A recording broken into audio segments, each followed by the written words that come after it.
야고보서 1장 9절부터 11절까지 말씀 우리 한 목소리로 같이 읽어보도록 하겠습니다. 낮은 형제는 자기의 높음을 자랑하고 부한 자는 자기의 낮아짐을 자랑할지니 이는 그가 풀의 꽃과 같이 지나감이라. 해가 돋고 뜨거운 바람이 불어 풀을 말리면 꽃이 떨어져 그 모양의 아름다움이 없어지나니 부한 자도 그 행하는 일에 이와 같이 쇠잔하리라. 아멘. 우리가 생각이라는 걸 한다고 다 같은 생각이 아닙니다. 생각에는 깊이라고 하는 것이 있습니다. 생각이란 이성을 가진 존재만 할 수 있는 독특한 정신작용으로서 이성적 활동에 필요한 정보, 논리, 환경, 인격 등 여러 요소와 연관되어 있는 겁니다. 그렇기에 생각의 범위나 깊이, 옳고 그름 등을 객관적 지표로 측정하기란 매우 어렵죠. 그래서 이 세상은 많은 이들의 생각을 대체로 존중하는 방향으로 가나 그 생각의 평균값이라고 하는 것이 교육과 훈계를 통해 수정되지 않으면 계속 더 파괴적이고 악한 방향으로 간다고 하는 것을 우리는 알고 있습니다.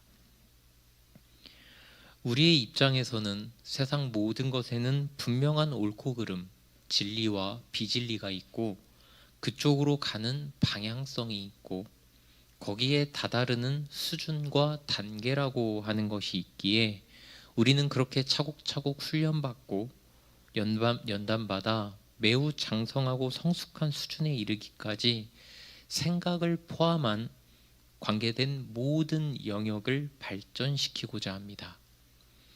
그 과정에서 우리의 생각을 좌지우지하는 세계관과 가치관은 수없이 뒤집어지며 이 갱신을 여러 번 경험한 사람만이 성숙함에 이르는 방향과 그 깊이라고 하는 것을 알 수가 있습니다. 우리가 몇몇 서적을 통해서 확인한 바 세상 사람들은 기껏해야 진리의 조각을 조금 깨달아서 그것으로 사람이 바뀌고 인생도 바뀌고 또 성공을 하는 경우도 그런 경우가 대부분입니다. 노력의 중요성, 메모의 중요성, 인간관계의 중요성, 이 정도를 대단한 것인 양 발견하고 충격을 받는 거죠. 그래도 이 세상에서의 수준에서는 그것도 대단한 것이긴 합니다만 그것에서 더 나아가지를 못합니다. 진리와 구원에 이르는 지식까지는 도달하지 못하는 거죠.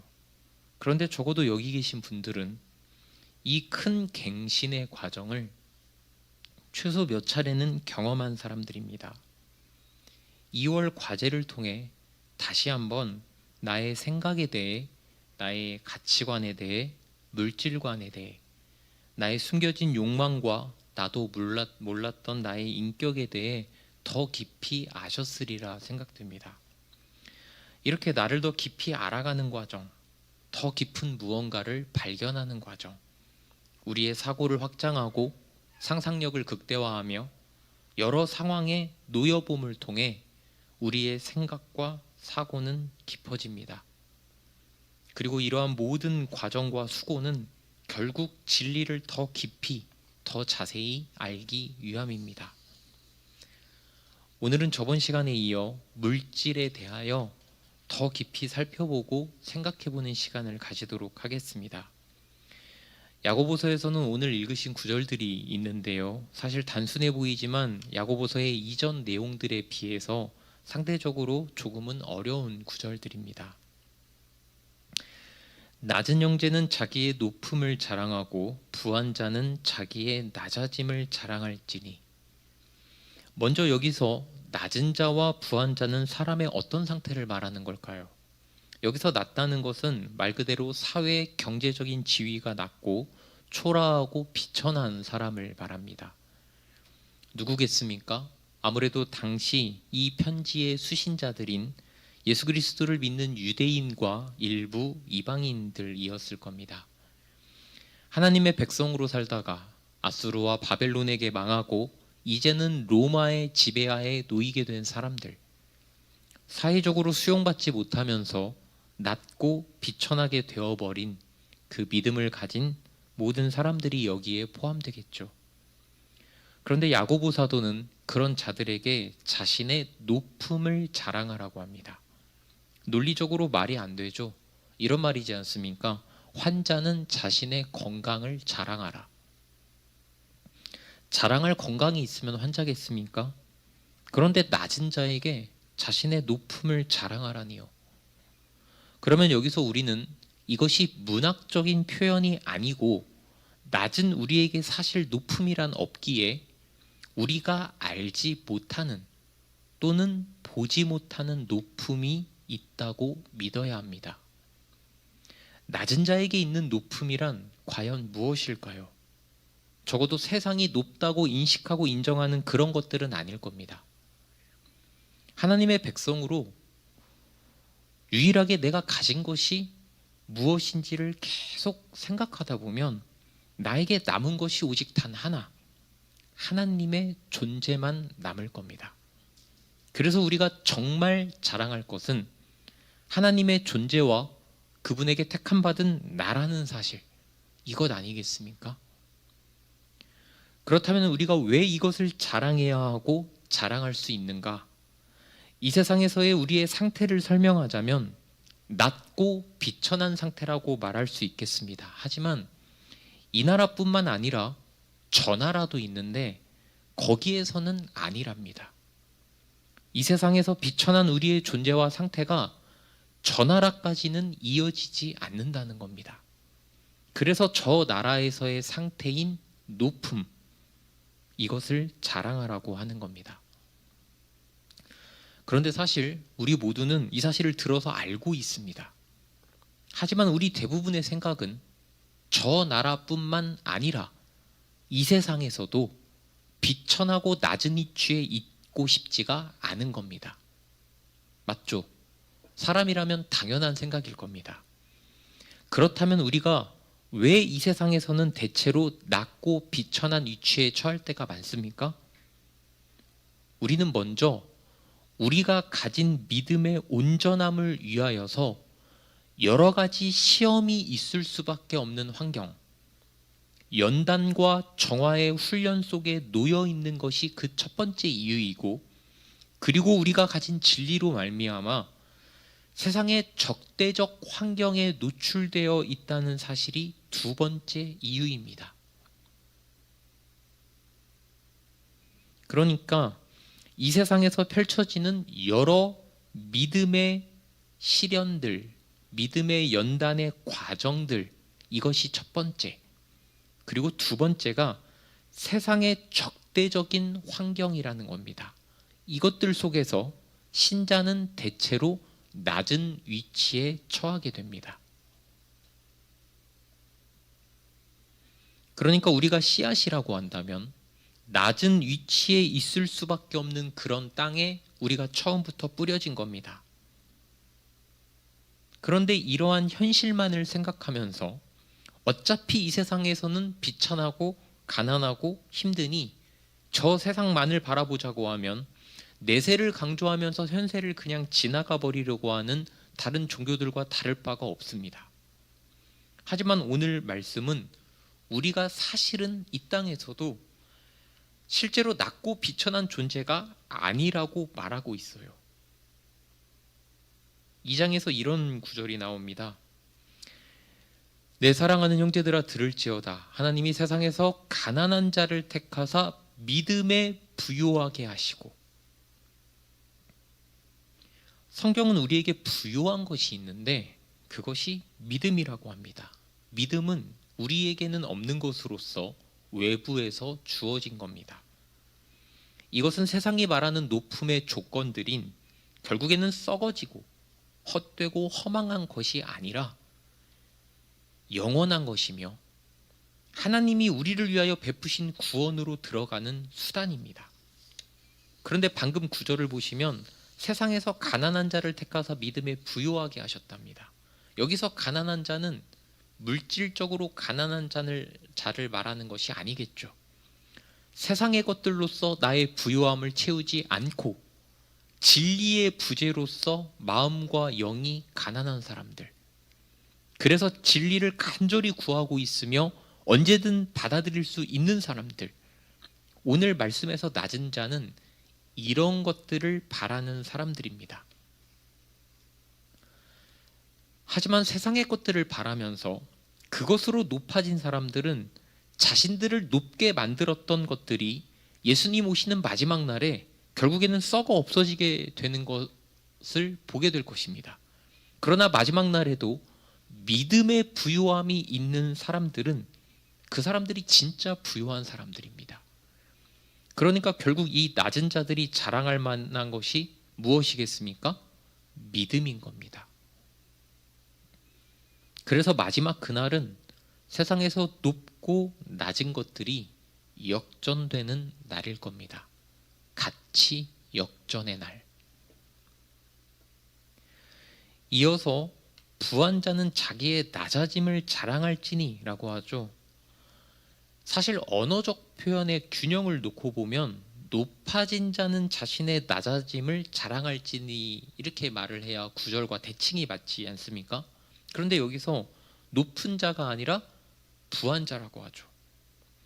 세상에서 사람을 높아지게 하는 것에는 학위, 명예, 외모, 가문 등 여러 가지 조건이 있겠지만 이 모든 조건들이 결국에는 부로 이어지기 때문에 부한 자라고 말한 것이 아닐까 생각해 봅니다. 그런데 부한 자도 자신의 낮아짐을 자랑하라고 합니다. 사실 9절에서 낮은 자에게 높음을 자랑하라고 할 때에는 진짜 자랑할 만한 것을 자랑하라는 의미가 그 안에 있었습니다. 바울도 자신의 능력이 약한 것을 자랑한 것은 자신의 능력이 약한 데에서 하나님의 도우심이 더해져서 은혜가 더해져서 완전해지기 때문입니다. 그러니까 자신의 능력이 약한 것이 어디 세상에서는 자랑할 만한 것이겠냐만 그것을 채워주실 하나님이 자랑할 만한 것이기에, 제가 아까 이 세상에서 우리가 자랑할 만한 것은 하나님의 존재밖에 없다고 말씀드렸죠. 그러니까 채워주실 하나님만이 자랑할 만한 것이기에 그가 그렇게 고백을 한 겁니다. 그런데 지금 부한 자에게 자신의 낮음을 자랑하라고 하는 건 부한 자가 진짜 자랑할 만한 것이 그가 가진 부함이 아니라는 겁니다. 그런데 이들에게 자랑하라고 하는 낮아짐이란 우리가 앞서 보았듯이 이 세상에서 맞이하는 고통과 시련에 가까운데요. 보통 부라고 하는 것은 이것들, 고난과 시련들을 피하고자 하는 수단으로 이용되는데 성경은 왜 부한 자가 오히려 피하려고 하는 이 고난과 시련을 자랑하라고 할까요? 사실 9절 말씀은 힘들고 어려울 때 이 세상에서의 비천한 지위나 보여지는 낮음이 아니라 보이지 않는 하나님의 존재로부터 시작하여 그가 우리에게 주신 신분, 구원, 이런 보이지 않는 어떤 귀중한 것들, 우리의 존재적인 상태를 자랑하라는 말이니까 어찌 보면 받아들일 수 있는 논리인데 10절 말씀은 이 세상에서 나를 높아지게 하는 조건보다 오히려 힘듦과 시련, 이 낮아짐을 자랑하라고 하니까 이것이 상식선에서 이해하기가 어려운 겁니다. 다른 것도 아니고 세상이 주는 그 고통과 고난을 사람이 어떻게 자랑합니까? 하지만 3절에 나와 있듯이 이는 너희 믿음의 시련이 인내를 만들어내는 줄 너희가 알미라. 우리의 시련이라고 하는 것은 인내를 목적으로 하는 것임이 이미 가정되어 있고, 인내를 요구하는 시련이라고 하는 것은 하나님의 백성들에게만 이루어지는 훈련이라는 점에서 하나님의 변치 않고 실수 없는 그 손길, 그 인도하심에 의해서 우리가 이끌려가고 있다는 것, 다시 말해서 시련은 하나님의 손 안에 있다는 증거입니다. 무슨 말인지 아시겠습니까? 그러니까 믿는 자에게 시련이란 하나님의 섭리, 보호하심, 이끄심의 증거이기에 자랑할 만하다. 이렇게 말하는 겁니다. 그러니까 다시 정리하자면 사람은 마땅히 자랑할 만한 것을 자랑해야 하는데 9절에서 낮은 자들은 하나님과 하나님의 나라를 물려받는 자녀라는 신분, 그 영원한 생명, 이런 것들을 자랑하라고 하는 것이고, 진짜 높은 것. 10절의 부한 자들은 부가 아니라 하나님의 섭리 가운데에서 잘 인도되어지고 있는 증거인 시련, 그 낮아짐을 자랑하라고 하는 겁니다. 이해 가십니까?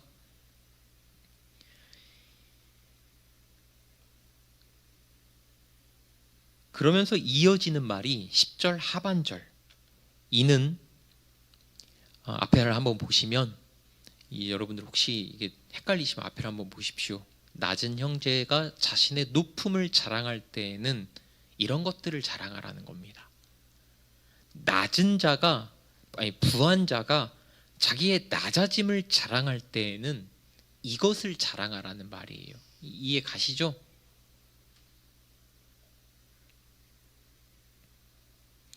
그러면서 이어지는 말이 10절 하반절인데요. 이는 그가 풀의 꽃과 같이 지나감이라. 왜 부한 자들이 자신들이 인도되는 증거인 시련을 자랑해야 합니까? 그들이 가진 부라고 하는 것이 결국에는 지나가는 것이기 때문입니다. 그런데 여기서 풀의 꽃과 같이 지나간다고 할 때 우리는 보통 부만을 생각했습니다. 이 부란 금방 지나가는 것이니 그것을 자랑하지 말라고 하나 보다, 이렇게 생각하셨죠.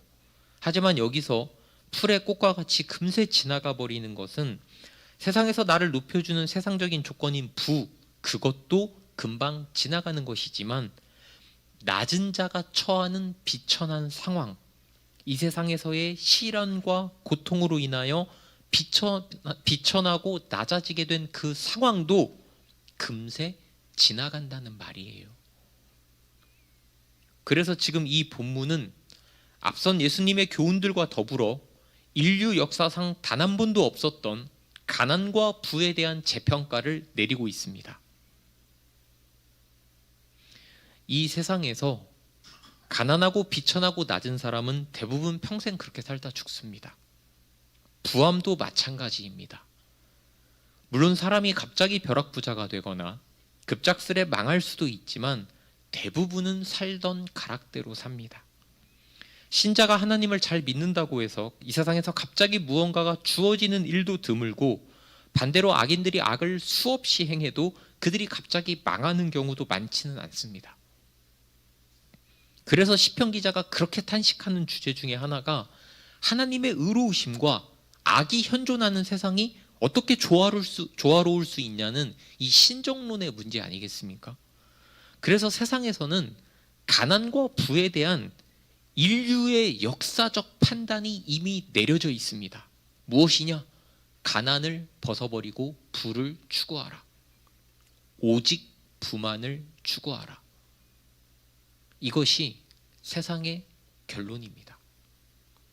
모든 미디어 매체가 세상과 사회가 부르짖고 추구하는 그 모든 방향성을 보십시오. 온 세상과 사회가 우리 보고 부를 추구하고 축적하고 예배하라고 합니다. 그리고 그 세상적인 흐름을 따라 오늘을 살아가는 우리에게는 누구나 이에 대한 욕망이 있습니다. 우리는 그렇게 길러져 왔고, 그렇게 배워왔고, 그렇게 들어왔기 때문입니다. 미리 주어진 2월 과제를 통해 여러분은 내 안에 그것이 얼마나 뿌리 깊게 자리 잡고 있는지를 보신 겁니다.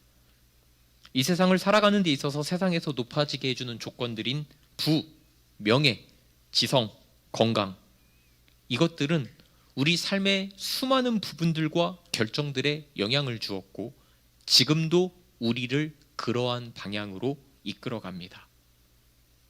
여러분이 시대의 노예라고 하는 말을 조금은 더 이해하실 거라 생각합니다.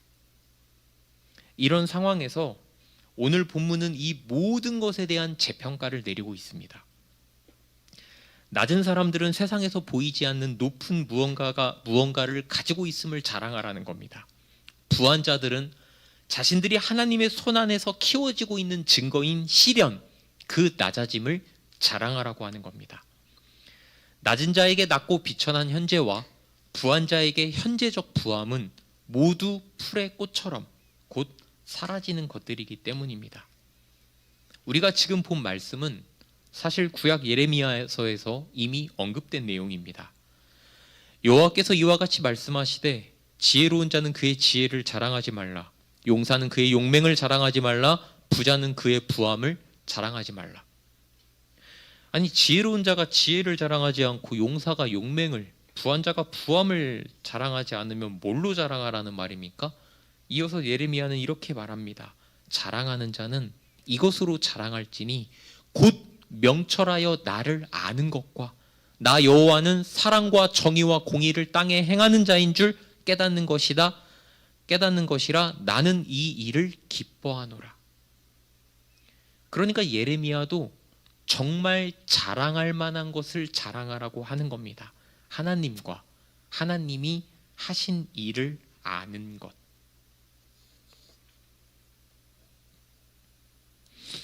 11절로 넘어가 보시면 해가 돋고 뜨거운 바람이 불어 풀을 말리면 꽃이 떨어져 그 모양의 아름다움이 없어지나니 부한 자도 그 행하는 일에 이와 같이 쇠잔하니라.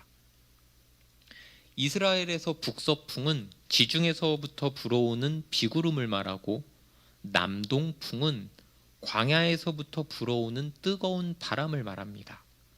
광야에서 불어오는 남동풍을 준비 없이 제대로 맞으면 위험합니다. 성경에서 해는 심판 또는 고난을 상징하는데 해와 함께 불어오는 뜨거운 바람인 남동풍도 그러합니다.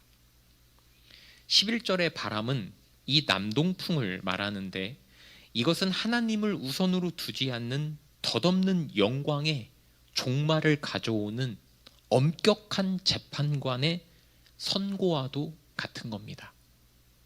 이 앞에서는 모든 헛되고 허망한 이것들의 가짜 모습이 사라지는데 부한 자가 행한 일도 쇠잔하다라고 말하죠.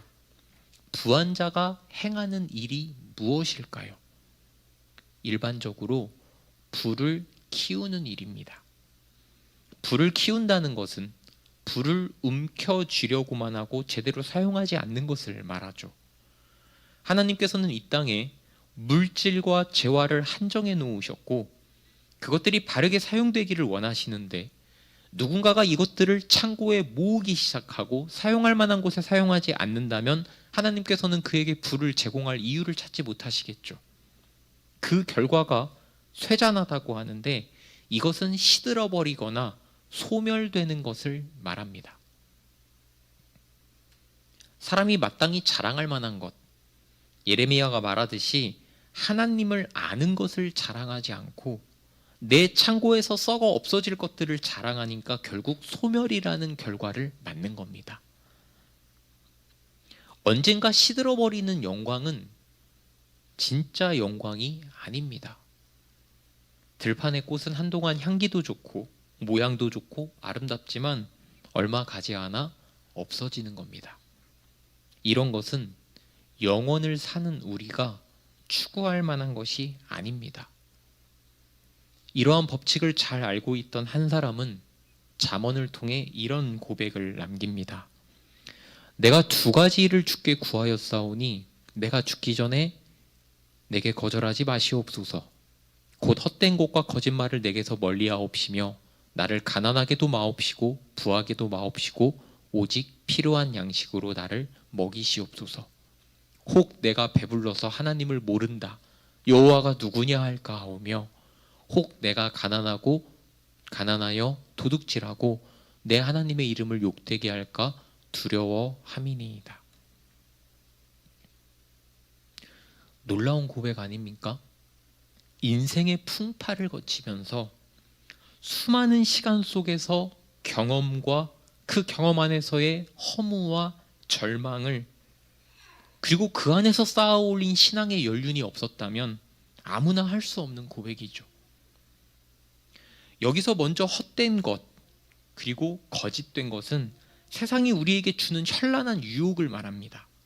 이런 것들은 우리에게 일시적인 화려한 것을 가져다 주지만 결국에는 파괴적인 것들로 결말을 냅니다. 그걸 아는 자는 처음부터 그런 거짓되고 헛된 것들을 멀리하고자 합니다.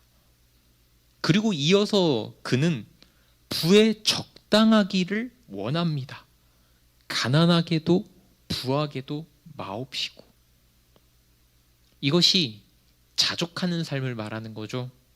그가 왜 이렇게 고백하냐면 부의 풍족함과 가난함 둘 다 죄로 이어지는 결과를 낳을 가능성이 많기 때문이에요. 그리고 혹 내가 배불러서 하나님을 모른다 여호와가 누구냐 할까 하오며 혹 내가 가난하고 도둑질하고 내 하나님의 이름을 욕되게 할까 두려워함이니이다. 그는 하나님을 멀리하거나 욕되게 하는 문제를 부의 문제보다도 더 중요한 문제로 인식했습니다. 그래서 그에게 불안, 부차적인 문제가 되는 겁니다. 저번 시간부터 우리가 계속 듣고 있는 말이 있죠. 더 중요한 가치가 있다. 제가 설교 시작 전에 말했듯이 우리의 생각이라고 하는 것은 결국 더 중요한 가치를 인정하는 방향으로 발전하고 성숙해져 갈 것입니다. 그래서 우리 모두는 결국 이 모든 생각과 가치와 판단의 끝에서 우리 모두의 생각은 합의를 맞이할 것입니다. 그 성숙한 결론과 인격에서 나오는 기도를 우리가 미리 본 것입니다. 방금 잠언이 우리에게 준 깨달음처럼 가난과 부함은 우리에게 부 자체의 중심을 두고 신경을 쓰도록 우리의 모든 집중을 빼앗는다는 점에서 위험합니다. 가난한 자들이 대체로 재물의 유혹이 약한 것은 가난이 그들에게 일종의 트라우마가 되었기 때문입니다. 그래서 야고보가 자랑할 만한 다른 것을 알아라, 그것에 집중하라라고 말하는 겁니다. 상황에 지배당하지 말아라. 부한 사람들에게도 부가 아니라 하나님의 너를 향한 관심, 그 인도하심, 하나님의 교훈, 그것이 시련과 고통으로 나타날지라도 거기에 집중하라고 하는 겁니다. 사실 가난과 부의 문제만 아니라 우리의 주의를 빼앗고 우리의 시선을 빼앗는, 그리스도에게서 다른 곳으로 주의를 돌리게 하는 그 모든 주제가 이러하겠죠. 이 현대사회는 온갖 것들로서 우리의 시선을 가져갑니다. 특히 어디로 가져갑니까? 재물로 가져갑니다. 그래서 세상은 매우 현실적인 곳이 되어버렸고 교회는 매우 추상적인 곳이 되어버려서 우리에게 이렇게 암시를 걸어서 이 두 영역은 전혀 다른 곳이니 따로 생각해야 한다고 우리를 속입니다. 이런 상황에서 교회는 더더욱 세상의 철학과 가치체계와 반대로 진행하여서 진리를 바로 세워가야 하는 공동체인 겁니다. 예수님께서도 마태복음 6장에서 같은 말씀을 하셨습니다. 한 사람이 두 주인을 섬기지 못할 것이니 혹 이를 미워하고 저를 사랑하거나 혹 이를 중히 여기고 저를 경히 여김이라.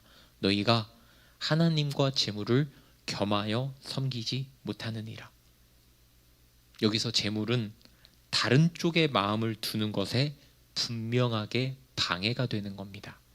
그래서 같이 섬기지 못한다고 말씀하시는 겁니다.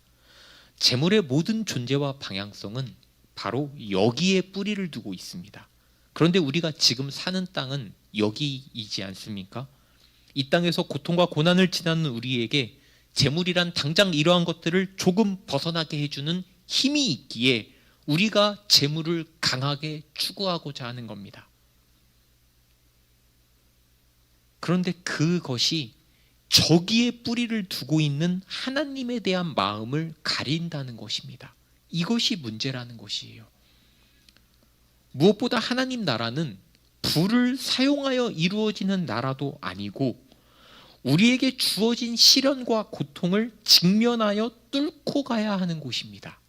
그런데 부는 이런 시련과 고통을 직면하게 하지 않고 우리에게 정말 필요한 과정을 우회하게 합니다. 어떤 면에서 우리는 부가 우리에게 굉장한 미성숙과 잘못된 시간들을 가져다 줄 수 있다고 생각해야 합니다. 마땅히 직면해야 하는 것들을 우회하게 만들면서요.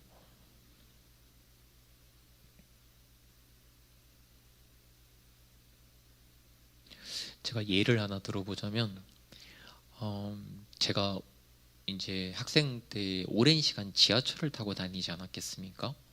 아니, 지하철에서 보지 못할 장면을 정말 많이 봤습니다. 이상한 사람도 만났고, 이렇게 노인에게 함부로 하는 젊은 청년을 본 적도 있고, 그러니까 지하철을 타면서 제 마음이 그냥 지하철을 타고 무신경하게 목적지까지 도달한 적이 한 번도 없고, 오랜 시간 정말 많은 일들로 말미암아서 마음이 불편하고 화가 나고 지하철을 타기 싫어지고 공중 어떤 대중교통을 타기 싫어하는 상황까지 제가 간 적이 있습니다. 오랜 시간 왜 이런 일이 자꾸 나에게 벌어지나 생각을 한 적이 있습니다. 그 뒤로는 이제 제가 차를 타고 다니는 사람이 되었지만 지금도 그 생각을 합니다. 하나님이 그 시간을 통해서 어찌 보면 사람을 계속 피해 다니는 저에게 이 세상의 진짜 모습, 진면목을 마주하라고 하는 시간이었다는 것이에요. 그런데 만일 제가 아주 돈이 많았다면 개인차를 타고 다니고 또 운전기사를 두면서 이렇게 이런 세상의 모습과 멀어지지 않겠습니까? 여러분 이해 가시죠? 돈이라고 하는 것이, 재물이라고 하는 것이 우리가 마땅히 직면해야 하는 것들로부터 얼마나 우회하게 만든다는 말, 이 말 이해가 가십니까? 그래서 많은 이들이 재물이 우리를 이 땅에 묶어두고 진짜 모습을 못 보게 만든다고 하는 것이 이런 말인 겁니다. 우리는 마음이 나누어지지 않고 한 마음으로 반드시 쫓아야 할 것을, 자랑해야 할 것을, 우리가 반드시 추구해야 할 것을 생각해야 합니다. 이 나누어지지 않은 마음인 신실함에 대한 결과가 오늘 보지는 않았지만 다른 절로 이어져서 12절에 나오는 생명의 면류관인 겁니다. 이것이 참 놀라운 비유인데요. 고대 시대의 면류관은 보통 어린 가지와 식물들의 잎으로 만든다는 것을 생각해 볼 때 생명의 면류관은 해와 뜨거운 바람 앞에서 결국에는 시들어버리는 10절과 11절의 풀, 결국에는 없어지는 부와 아주 흥미로운 대조를 이루고 있습니다. 풀과 같은 부를 추구하다가 시들어버릴 것이냐, 영원한 생명의 면류관을 받을 것이냐. 지혜란 모든 일의 결국을 미리 깨닫고 그 종말과 영혼의 관점을 보고 돌아와 오늘을 선택하며 사는 태도입니다.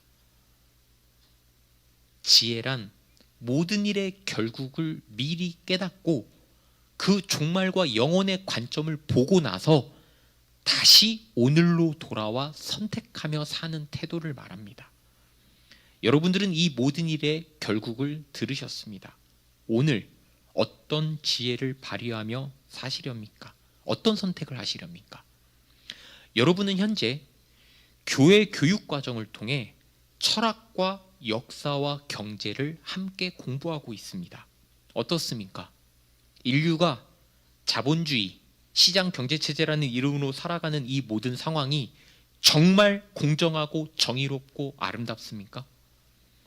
세상이 하나님의 말씀 앞에서 한 점 부끄러움이 없는 부의 추구와 운영을 하고 있습니까?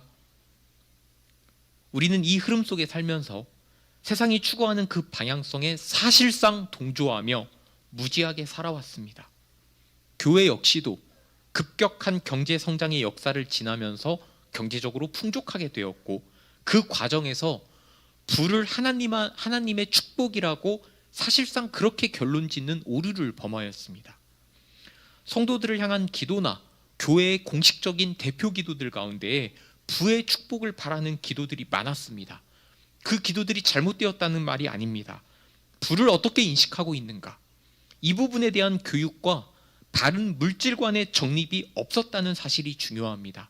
그러니까 신자 한 명부터 교회 공동체에 이르기까지 모두가 사실상 부를 추구하면서 살아왔던 겁니다. 부를 축적하면서 절대 망하지 않는 교회를 운영하려고 했던 겁니다. 늘 말하지만 한 신학자의 말처럼, 그 통찰처럼 한국교회는 하나님의 말씀대로 살다가 망하는 교회가 없어서 문제 아니겠습니까? 부의 주어짐과 사라짐은 그 자체로 축복이나 심판이 결코 될 수 없다는 사실을 오늘 여러분들 아셔야 합니다. 물론 어느 측면에서는 분명 그런 면도 있겠지만 사실 부의 주어짐과 사라짐은 결론이라기보다 차라리 어떤 일의 시작입니다. 무슨 말이냐? 부가 주어진 또는 부가 사라진 바로 그 지점에서 우리의 신앙이 시작되는 겁니다. 그러니까 부의 문제가 결론이 아니라 신앙의 문제로서 그때부터 축복과 심판이 시작된다는 말이에요. 부가 축복과 심판의 결론이 아니라, 저는 그래서 물질적인 부 앞에서 축배를 드는 문화가 교회에서만큼은 없어지기를 바랍니다. 물론 성도 개개인과 공동체의 경제적인 성공은 분명히 축하해 줄 만한 일이 맞습니다. 그러나 성공 이후로 그것을 주신 목적을 이룰 때에 그때 축배를 들어도 늦지 않다는 말입니다. 이 세상에서 우리를 으쓱하게 만드는 모든 것은 동시에 우리를 좀먹기 시작합니다. 아마 그때부터 문제가 시작될 겁니다. 한국교회의 큰 성장을 가져왔던 물질적 부흥은 이제 한국교회를 좀먹는 문제가 되지 않았습니까? 모든 교회가 물질로 인하여 고통받고 물질로 인하여 다투며 물질로 인하여 갈라지고 그리고 물질로 인하여 세상에 비웃음을 사고 있습니다. 모든 물질의 주인을 모시고 산다는 신앙인들의 모습이 이러합니다. 이것은 교회가 세상의 거대한 물질적 유혹 앞에서 어찌할 바를 모르고 끌려갔으며 세상적인 경영 원리를 지혜롭게 생각하여 제일 되는 원리로 삼은 결과입니다. 저는 오늘 한국교회가 가난과 부에 대한 성경적 재평가를 따라 물질에 대한 심도 있는 논의를 시작할 시점이라고 생각합니다.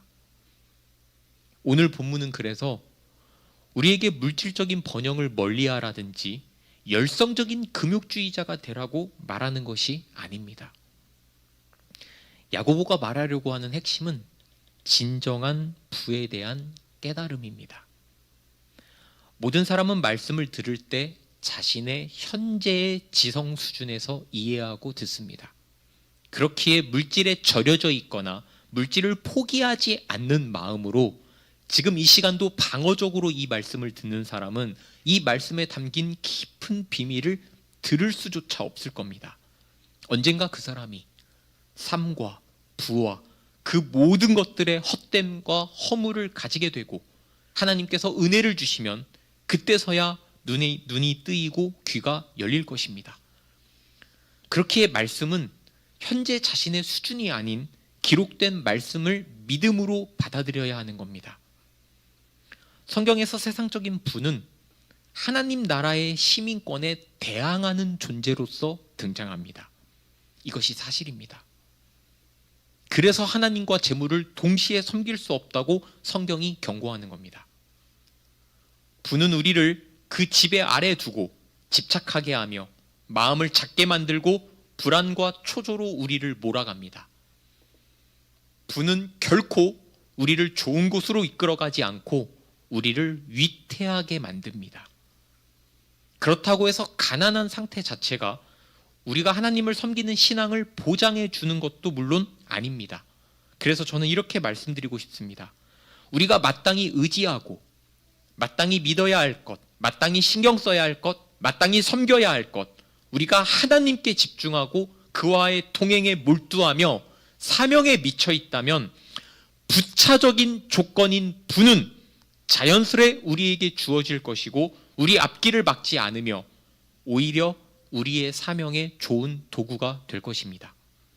그리고 만일 우리가 그 상태가 되면, 어떤 신앙의 수준에 도달하게 되면 우리는 지금처럼 부를 신경 쓰지 않을 것입니다. 성경적으로 부한 자란 내가 얼만큼 가지고 있는지, 얼마만큼 가질 수 있는지 계산하는 사람이 아니라 어디다가 써야 할지만을 생각하는 사람입니다. 그런 사람에게 모든 것의 주인이신 하나님께서는 재물을 맡기십니다. 다윗 왕도 하나님만 바라볼 때에는 승승장구했으나 자신의 말과 군사들의 숫자를 세어보기 시작하면서 하나님과 멀어졌습니다. 옛스런 말로 가멸, 즉 불안, 이런 것입니다. 이 말씀을 듣고 각자가 마음에 어떤 깨달음이 있다 할지라도 일확천금하는 사람들을 볼 때, 세상의 어떤 것들에 유혹되거나 욕심이 들 때, 성공한 사람의 떵떵거림을 볼 때, 불안하여 무언가를 많이 저장해 놓고 싶을 때에 우리의 믿음은 다시 무너질 겁니다. 우리는 철저하게 물질 만능주의의 세상을 살고 있으며 부를 추구하라고 외쳐대는 세상을 지나가고 있기 때문입니다. 이것은 하나님께 전심으로 헌신하며 믿음으로 견디지 못하게 하는 아주 거대한 물결입니다. 하지만 세상이 부에 대해, 삶에 대해, 방향에 대해 뭐라고 떠들지라도 분명한 것은 썩어지고 사라질 것과 지속되고 영원한 것은 분명히 있으며 이 두 가지는 분명하게 나뉜다는 사실입니다. 우리는 이 사실을 계속 깨닫고 상기하며 지속적으로 내 안에 헛된 마음을 내려놓고 영원하고 귀중한 것을 붙잡기 위해 이 자리에 모여 말씀 듣는 겁니다. 그래서 이 세상과 이 세상에 놓여진 비천한 나를 볼 때에는 절망이 몰려오지만 하나님의 말씀과 진리로 인하여 전혀 다른 길을 걸어갈 때에는 은혜와 도전이 몰려올 겁니다. 이 절망과 은혜의 골짜기 사이, 그 어디쯤을 우리는 비틀거리면서 걸어가고 있는 겁니다. 우리는 재물 안에서 어떤 것도 보지 못했습니다. 허무 안에는 아무것도 없기 때문입니다. 하지만 고통과 고난의 삶 속에서, 무지하다 놀림받는 말씀 속에서는 여러분들은 얼핏 저 나라를 보셨을 겁니다. 그러니까 많은 유혹과 불안에 흔들릴 때마다 늘 현실 너머를 보시기 바랍니다. 너머를 바라보는 시야와 믿음을 구하시기 바랍니다. 오히려 평안한 쪽은 풍족한 물질이 아니라 고통과 망함 속에서도 저 멀리 있는 은혜와 저 나라를 바라볼 때일 것입니다. 그 은혜가 불안하고 흔들리는 믿음과 유혹의 세상 속에 있는 우리에게 평안을 가져다 줄 것입니다. 이 시간 하나님의 말씀의 깨달음으로 평안하시고 예배당 문 밖의 수많은 유혹과 불안 속에서도 성령님의 도우심으로 평안하시기를 바랍니다. 그리고 잊지 마십시오.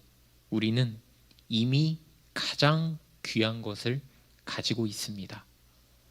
물질에 목매라 하는 세상의 거짓된 속삭임을 거부하시고 물질에 초연하셔서 정말 하나님께서 주시는 진짜 참된 복을 받으시기 바랍니다.